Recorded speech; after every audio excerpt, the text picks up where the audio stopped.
एक तरफ भारत के प्रधानमंत्री नरेंद्र मोदी 8 दिनों के लिए एक खास मिशन पर निकले हैं, तो वहीं दूसरी तरफ चीन के राष्ट्रपति शी जिनपिंग करीब 2 हफ्तों से गायब हैं। क्या चीन के अंदर तख्ता पलट हो रहा है?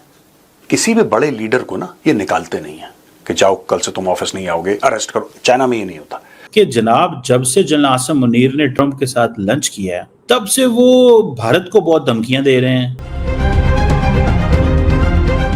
हैरानी की बात देखिए कि अगर शी जिनपिंग गायब ना होते तो 6 और 7 जुलाई को पीएम मोदी से उनका आमना सामना होने वाला था, मगर पूरा खेल रहस्यमय तरीके से पलट गया है। वो चाइना का प्रेसिडेंट रह चुका है, उस चाइना के प्रेसिडेंट को हॉल से बाहर निकलवा दिया।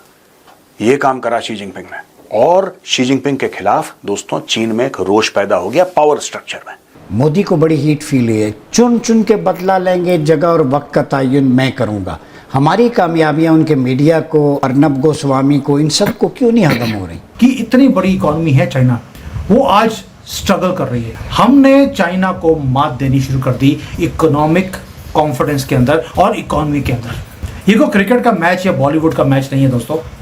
भारत अब ट्रूली ग्लोबल पावर की तरफ मुड़ता जा रहा है। पीएम मोदी ब्रिक्स मीटिंग से पहले 5 दिवसीय दौरे पर निकले हैं, जहां वो सबसे पहले घाना में पहुंचे, जहां उन्हें घाना का हाईएस्ट सिविलियन मेडल दिया गया। इसके बाद वो Trinidad and Tobago, Argentina, Brazil और नामीबिया जाएंगे, जो उनका सबसे बड़ा दौरा होगा। तो वहीं दूसरी तरफ चीन के राष्ट्रपति शी जिनपिंग का 2 हफ्तों से कुछ पता नहीं चल रहा कि वो कहां गायब हुए हैं। खुफिया रिपोर्ट के मुताबिक पीएलए और चाइनीज कम्युनिस्ट पार्टी धीरे धीरे कर शी जिनपिंग को रास्ते से हटा रही है, क्योंकि उनकी पॉलिसी नाकाम हो रही है। दरअसल चाइना एलएसी यानी लाइन ऑफ एक्चुअल कंट्रोल को नहीं मानता और उसकी ताइवान पॉलिसी भी पूरी तरह फ्लॉप साबित हुई है, जिसके बाद चाइना में अपोजिशन पार्टी शी जिनपिंग के रवैये से नाराज है, क्योंकि चाइना में टैरिफ और कोविड के बाद इकोनॉमी डूब गई। ऊपर से डोनाल्ड ट्रंप ने चाइना को घेरने के लिए 500% टैरिफ इम्पोज कर दिया, जिससे चाइना की मैन्युफैक्चरिंग फैक्ट्रीज पूरी तरह बंद हो रही है। अपनी साख और इकोनॉमी को बचाने के लिए उन्होंने शी जिनपिंग को साइडलाइन कर दिया, वरना चाइना में इमरजेंसी लग जाती।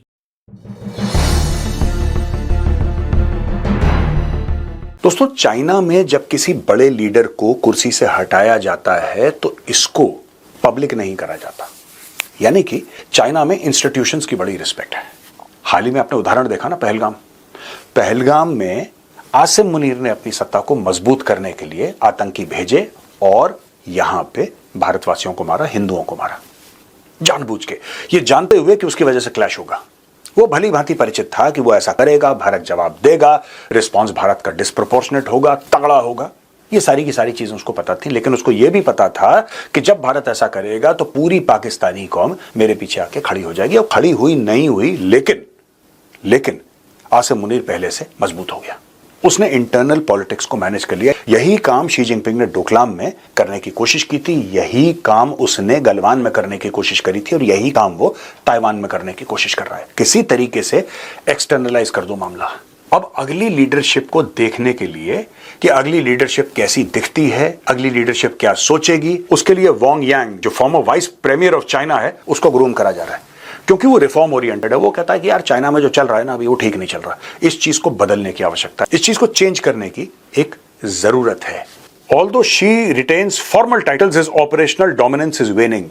फॉर्मल टाइटल है उसकी, वो बिग बॉस है फॉर्मली, राइट, पर वो उस प्रकार का राष्ट्रपति है जो सिर्फ फीता काटता है। उसका मिलिट्री डोमेन में, इकोनॉमिक डोमेन में और आइडियोलॉजिकल डोमेन, देखिए 3 डोमेन है, मिलिट्री, इकोनॉमिक, आइडियोलॉजिकल। तीनों में जो उसका वर्चस्व है वो बहुत कम होता चला जा रहा है, और लोग ऐसा देख रहे हैं कि he is increasingly becoming powerless. China के जो इकोनॉमिक चैलेंजेस हैं दोस्तों, वो आपको पता ही है। बैंक उनके टैंक कर गए हैं, खत्म हो गए हैं, उनके बहुत बड़े बड़े बैंक जो हैं वो खत्म हो गए। Real estate, stagnant real estate growth. दोस्तों गोस्ट सिटीज बनी है चाइना में, लाखों दर लाखों फ्लैट्स, वहां पे शॉपिंग मॉल्स बन चुके हैं खाली, वहां पे जानवर घूम रहे हैं रात को। ये हाल है रियल एस्टेट का चाइना में। उसके अलावा 15% अनएम्प्लॉयमेंट की बात है, failure in semiconductor funding programmes, अब ये एक्सटर्नलाइजिंग इंटरनल प्रॉब्लम्स। तो अब टॉप के जो इंटेलिजेंस सोर्सेज हैं, खासतौर से वेस्टर्न सोर्सेज, वो ये कहते हैं कि भारत के खिलाफ जो चाइना ने एक फ्रंट खोल दिया है वो अपनी इंटरनल डोमेस्टिक प्रॉब्लम्स को मैनेज करने के लिए खोला, और ये शी जिनपिंग ने खुलवाया। जानबूझ के भारत से लड़ो। क्यों लड़ो भाई? हमने क्या ही बोल दिया तुम्हें जो तुम परेशान हो गए?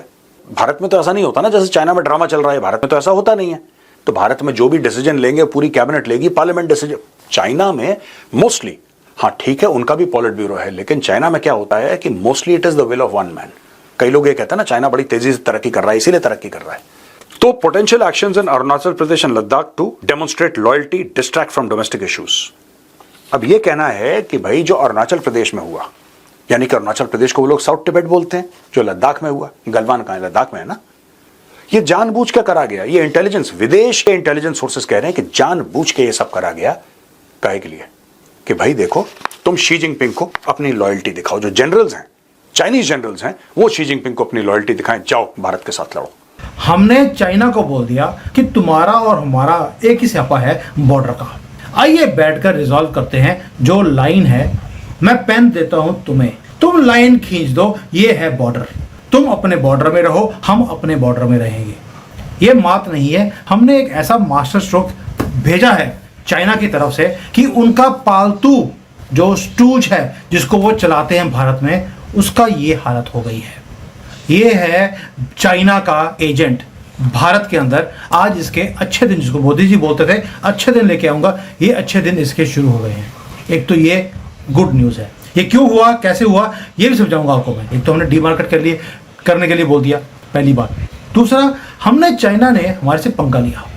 पंगा ये लिया, उन्होंने बोल दिया अरुणाचल इनका, अब बिहार बोलना शुरू कर दिया हमारा, लद्दाख तो ये क्लेम करते ही थे। हमने बोला यार तुम हर चीज को अपना क्लेम कर लेते हो, नया नक्शा निकालते हो, हमने भी एक नक्शा निकाल दिया। ये रहा चाइना का नक्शा। उसके ऊपर लिख दिया हमने ये है भारत, क्योंकि ओरिजिनली ये भारत ही था। इंद्रप्रस्थ बोलते थे इसको, हमने इंद्रप्रस्थ नाम रख दिया है। यानी कि एक तरफ बोल दिया अखंड भारत, चाइना को दिखा दिया इंद्रप्रस्थ क्या चीज थी, ताकि उसको अगर हिस्ट्री का इतना ही शौक है तो हमने भी हिस्ट्री उसके चेहरे पे लगाई है। दूसरी बात, एक तो इसका स्टूच, उसको भिखारी बना दिया। अब तो CIA ने बोल दिया भैया ये भीख लेते थे, इसकी दादी, इसका बाप, इसकी माँ, और ये CIA से पैसे लेते रहे, इसलिए इनका भिखारी होना लाजमी है। अब दूसरी बात आती है कि चाइना का नया मैप निकाल दिया। दूसरी बात, अब तीसरी मेजर बात है इकोनॉमी की। यहाँ की जो कंपनियां हैं वो नीचे जा रही हैं, और नीचे जाने के बाद एक इम्पॉसिबल काम है जो भारत ने किया। ये ब्लूमबर्ग की एक डिटेल्ड रिपोर्ट है कि इंडिया ने वो काम करके दिया है जो पूरी दुनिया सोचती थी इम्पॉसिबल है।